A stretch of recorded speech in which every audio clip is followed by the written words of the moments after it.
years ago, I experienced a terrible tragedy. 2 of my friends at the age of 16 died in a car accident.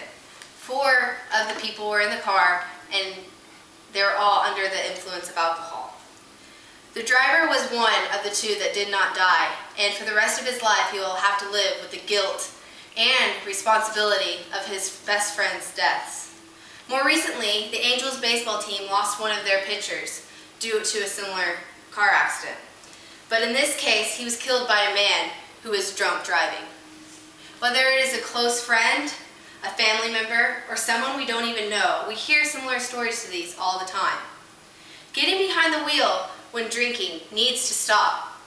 In 2001, America and participating countries announced a prohibition campaign against the use of drugs. It was called the War on Drugs. Though the effort to prevent drugs is very important, I often ask myself, why don't we have a war on alcohol when there is more drinking-related accidents than drug-related accidents? According to the online lawyer source, it is estimated that there are every 30 minutes a person dies in an alcohol-related accident. In my speech today, I'm going to try to convince you that the effects of driving drunk and the causes it brings are very important, and that a war on alcohol needs to occur so that you will not be one of these numbers.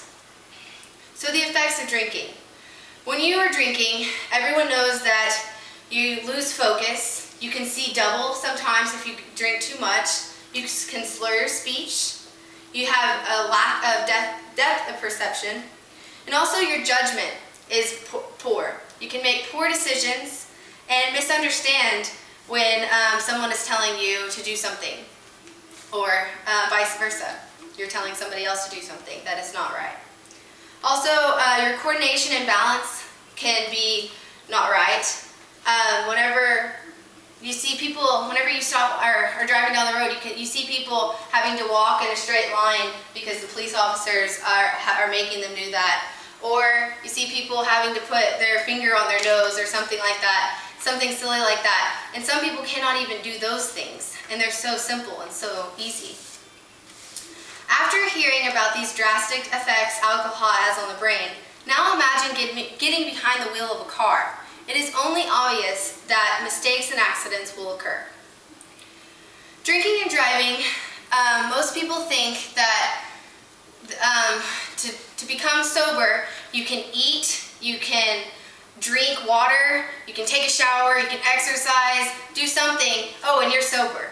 But the truth of it all is that for every drink, whether it's a glass of wine, a shot, or a can of beer, it takes 1 hour for every drink. So before you get behind the wheel, if you had 5 drinks, you need to wait 5 to 6 hours before you before you drive. Though sobering up is a smart thing to do before driving, we all know that the likelihood of everyone doing that is very slim. So when getting behind the wheel and not sobering up before crashes are obviously likely to occur. In 2007, an estimated of 12,998 people died in drunk driving related crashes. This is crazy. And 1,393 teenagers are included in that. And that's ages 16 from 19. Though this number has gone down drastically from the past year, it is still really a high rate. So you might ask yourself, okay, if these people die in an accident and they weren't drunk and they were so sober and they were killed by somebody else that was drunk, what happens to these people that were drunk and that they didn't die? Well, there's a lack of punishment out there that the police and the government has decided for these people. 50 to 75% of drunk drivers whose license are suspended continue to drive. That's 25% of drivers out there among you that are still driving and they are not supposed to be. Also, 17% of offenders end up killing someone after license is suspended. The man who killed Nick Adenhart, the Angel baseball pitcher, already had a first offense. So we see this happening in everyday life. There must be solutions for these problems. A war on alcohol needs to take place. So what can we do? I thought of a lot of solutions for these problems. For one, we need stricter laws for offenses. We can't just sit behind the wheel and let this happen, and we have to take charge. Also, I think that there needs to be restrictions to driving home from restaurants, bars, clubs, etc. when you're drinking. I think that the people that own these stores and places of entertainment need to be responsible and realize that when people are drinking, they need a taxi or they need to call a friend or somebody else that is sober to drive them home, rather than them getting behind the wheel. There needs to be a change in the legal alcohol rate. Right now it's 0.08, and I really think that it should be a lot less than that to make it to be illegal. Also in schools, I feel like teachers and the staff should promote the idea of not drinking and not driving. And I think that would help in colleges, because that's our the number comes from mainly teens. So do your part. Write a letter to the senator or join organized groups like MADD, Mothers Against Drunk Driving, or SADD, Students Against Drunk Driving. You can also donate money to foundations.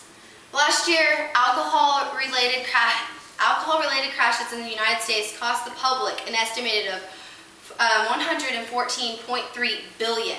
That is a lot of money, and I think that if you donate it to these foundations, it can go down from that.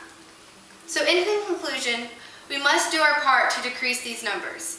The effects of drinking becomes very serious when someone under the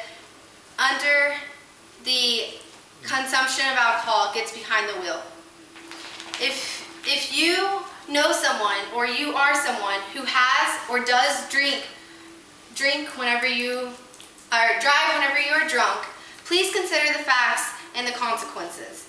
When you drink, you are putting yours and others' lives in danger. Everyone's life is significant, and adding to these statistics is just senseless. Support the war on alcohol.